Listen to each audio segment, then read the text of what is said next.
जय हिंद दोस्तों, बहुत बहुत स्वागत है हमारी इस इन्फॉर्मेटिव वीडियो के अंदर। कहीं पर भी पैसा लगाना होता है, बहुत तरह के ऑप्शन आपके पास आ जाते हैं। Share market, mutual fund, crypto currency, सोना चांदी, रियल एस्टेट, बिजनेस के अंदर। लेकिन आज की तारीख में भी एफडी यानी कि फिक्स डिपॉजिट सबसे बढ़िया, प्रचलित और बहुत अच्छी रिटर्न देने वाला है दोस्तों। हालांकि आजकल एफडी में भी 5-6% तक की रिटर्न आ चुकी है, लेकिन हमारे बुजुर्ग, हमारे ट्रेडिशनल लोग हैं, वो आज भी एफडी उनकी पहली पसंद बनी हुई है। आज आपको बताएंगे एफडी के अंदर दोस्तों जो कमाई करेंगे, तो इनकम टैक्स वालों को तो टैक्स से मतलब है, चाहे आप एफडी के ऊपर कमाएं चाहे कहीं से भी कमाएं, तो उसके ऊपर दोस्तों आपको टैक्स यानी कि टीडीएस ना देना पड़े, उसके बारे में आज बात करेंगे। 1 अप्रैल से दोस्तों आपका जो टैक्स ईयर 2026-27 स्टार्ट हो जाएगा। इनकम टैक्स एक्ट 2025 लागू हो जाएगा दोस्तों। इनकम टैक्स के जो फॉर्म्स हैं 2026 के, वो लागू हो जाएंगे। तो आप भी हर साल आपको अपनी प्लानिंग करनी पड़ती है। 1 अप्रैल से सारी लिमिट्स बदल जाएंगी, सारे रूल बदल जाएंगे। आप भी चाहते हैं कि आपकी एफडी पर टीडीएस ना काटा जाए,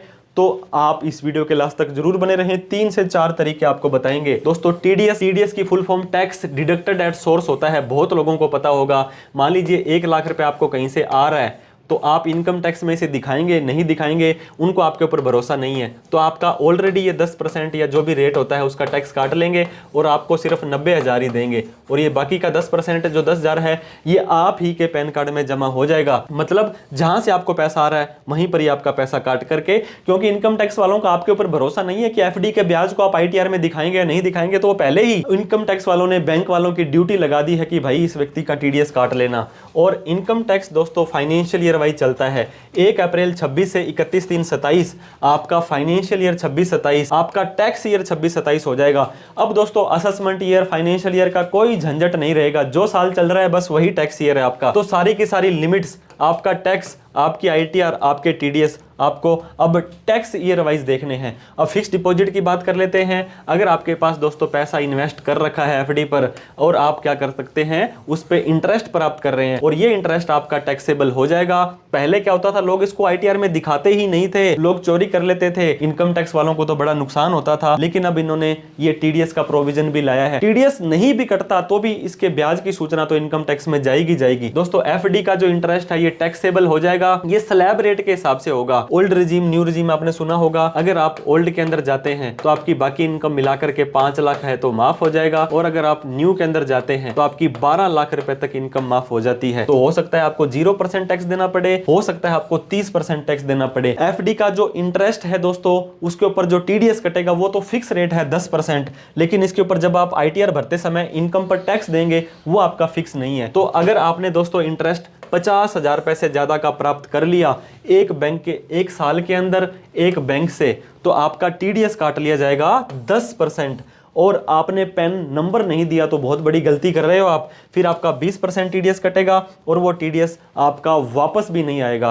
और वहीं पर हमारे सीनियर सिटीजन भाई जिन्होंने पूरी लाइफ देश के लिए काम किया था, उनका ब्याज 1 लाख से ज्यादा का चला जाता है। बहुत सारे लोगों को तो यही डाउट है कि 1 लाख रुपए इनकम टैक्स माफ है। इनकम टैक्स माफ नहीं है, ये टीडीएस ना कटने की लिमिट आपकी 1 लाख रुपए है। आपको अपनी इनकम में तो दिखाना ही पड़ेगा, 10% का टीडीएस काटा जाएगा, और आप अगर अपना पैन नंबर नहीं देते हैं तो 20% का टीडीएस काट लिया जाता है। दोस्तों टीडीएस एक तरह से एडवांस टैक्स ही कहलाता है। पहले इनकम टैक्स का सेक्शन 194A होता था, लेकिन अब नया इनकम टैक्स आ गया तो सेक्शन 393(1), इसके टेबल का सीरियल नंबर 52 और 53 है। फिर सेक्शन 393(4), इसका टेबल का सीरियल नंबर 7 है। दोस्तों मान लीजिए आप 60,000 रुपए का ब्याज प्राप्त कर रहे हो और आपकी उम्र 60 साल से कम है, तो इसका 10% 6,000 रुपए आपका काट लिया जाएगा, और यह 6,000 रुपए आप ही के पैन कार्ड में जमा हो जाएगा। बाकी का बचा हुआ 54,000 रुपए, 54,000 रुपीज, ये दोस्तों आपकी एफडी में जुड़ जाएगा, और अगला ब्याज आपको 54,000 रुपए मिलेगा। तो मतलब कंपाउंडिंग का थोड़ा सा नुकसान हो गया ना आपको। कहां पर तो आपको 60,000 रुपए अगला ब्याज मिलता, अब आपको 54,000 पर अगला ब्याज मिलेगा। तो एक तो ये नुकसान आपका हो गया है। अब आपको बचना कैसे है इस टीडीएस से? दोस्तों टीडीएस की जो लिमिट है ये अलग अलग बैंक की अलग अलग पैन कार्ड में और अलग अलग ईयर वाइज है। अगर 50,000 से ज्यादा या 1 लाख से ज्यादा आ जाती है तभी आपका टीडीएस काटा जाएगा, अदरवाइज टीडीएस नहीं कटेगा। तो आपको क्या करना है, अलग अलग बैंक में ही एफडी करा लेंगे, तो उससे क्या होगा कि आपका टीडीएस हर बैंक नहीं काटेंगे। दोस्तों मैं ऐसे नहीं कहता कि 5, 10, 15 बैंक अकाउंट में कराओ, लेकिन अगर आप इतना ही ब्याज कराएंगे कि 50,000 या लाख से ज्यादा का ब्याज ही नहीं आएगा आपकी एफडी का, तो 3 फायदे मिलेंगे आपको कि आपका ब्याज ही नहीं आया तो आपका टीडीएस नहीं काटा जाएगा, ठीक है। इसके बाद में 5 लाख रुपए की सिक्योरिटी हर एक बैंक की मिलेगी आपको। इसके अलावा अगर आप 10 लाख से क्रॉस नहीं करेंगे तो ये इनकम टैक्स में भी सूचना नहीं जाएगी। अब मान लीजिए एक व्यक्ति थे, उन्होंने 15 लाख की एफडी करानी थी, अगर वो एक ही बैंक में कराते और 15/8 मान लीजिए आपका दोस्तों इसमें 15/7 105, 1,05,000 रुपए का उनको ब्याज मिल गया, तो 1,05,000 रुपए तो वो टीडीएस भी काट लेंगे और आपका कल को बैंक डूब जाता है तो 5 लाख ही माफ होगा, और 10 लाख से ज्यादा कराई थी तो आपका इनकम टैक्स में भी सूचना चली जाएगी। अब वहीं पर दोस्तों इस 15 लाख को 3 बैंकों में अगर आप एफडी करा लेंगे, अब दोस्तों मान लीजिए इसका 7% जो ब्याज आता है ये आपका आएगा 35,000 रुपए, तो 50 से कम है, टीडीएस नहीं कटा। अगर तीनों बैंक डूब गए तो 5-5 लाख रुपए मास आपके सेफ हैं, और 10 लाख से ज्यादा की एफडी नहीं कराई तो ये एफडी की सूचना भी इनकम टैक्स को नहीं जाएगी। तो कितना फायदा है अगर आप अलग अलग बैंकों में एफडी करा लेते हैं। दूसरा दोस्तों, अगर आपका 6% का ब्याज है और 8 लाख की एफडी कराई है तो 48,000 ही हो जाएगा ना आपका, ये देखिए, तो बैंक वाला टीडीएस नहीं काटेगा। इस चीज का आपको ध्यान देना है। दूसरा जादुई चमत्कारी फॉर्म, दोस्तों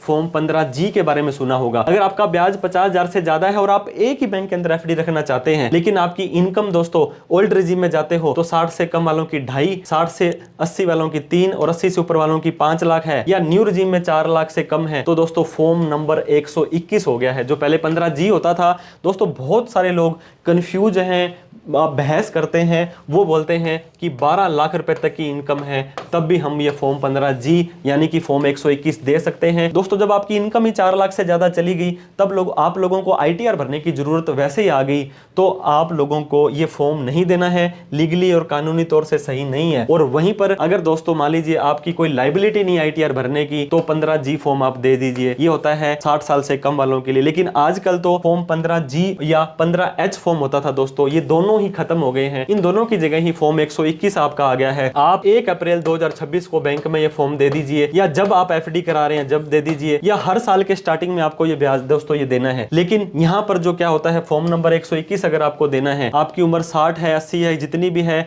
यहाँ पर थोड़ी सी राहत आप लोगों को दी गई है दोस्तों। आपकी टैक्स की लाइबिलिटी नहीं है, तो फॉर्म 15H वाले जो थे आपके, ये 4 लाख वाले नहीं है, ये 12 लाख रुपए तक भी दे सकते हैं। यहाँ पर एक स्पेशल सर्कुलर की बात हम करेंगे। ये जो फॉर्म 121 है, 60 साल से ज्यादा वाले, सीबीडीटी का एक सर्कुलर आया है, 12 लाख रुपए तक की नॉर्मल इनकम है, क्योंकि आपका कोई टैक्स नहीं बनता है। आपका पहले हमसे एक टैक्स काटेंगे, उसके बाद आप वापस लोगे, तो सिर्फ सीनियर सिटीजन 12 लाख तक भर सकते हैं, बाकी लोग 4 लाख से कम वालों पर ही भरेंगे। इसके अलावा दोस्तों दोनों के दोनों ऑप्शन आपके ऊपर लागू नहीं होते हैं, ना तो अलग बैंक में जाना चाहते हो, ना फॉर्म 15GH देना चाहते हो, और ब्याज भी आपका 50,000 या लाख से ज्यादा है, और आपकी इनकम भी बेसिक एग्जम्पशन लिमिट से ज्यादा है। तो क्या करेंगे? कुछ नहीं कर सकते दोस्तों, आप वेट करेंगे, टीडीएस काटने दीजिएगा, उसके बाद में आपको आईटीआर भरनी पड़ेगी। आईटीआर भर देंगे दोस्तों, आपका रिफंड तो पैसा वापस आ ही जाएगा, और आपकी जो एफडी की अमाउंट थी उसके लिए भी आपको नोटिस नहीं आएगा, वो ट्रांजैक्शंस भी आपकी जस्टिफाई हो जाने वाली है। और एक काम आप कर सकते हैं दोस्तों, अलग अलग पैन कार्ड की अलग अलग लिमिट है, तो नॉन अर्निंग मेंबर है आपके, मान लीजिए फादर साहब हैं, वो 60 साल से ज्यादा हैं,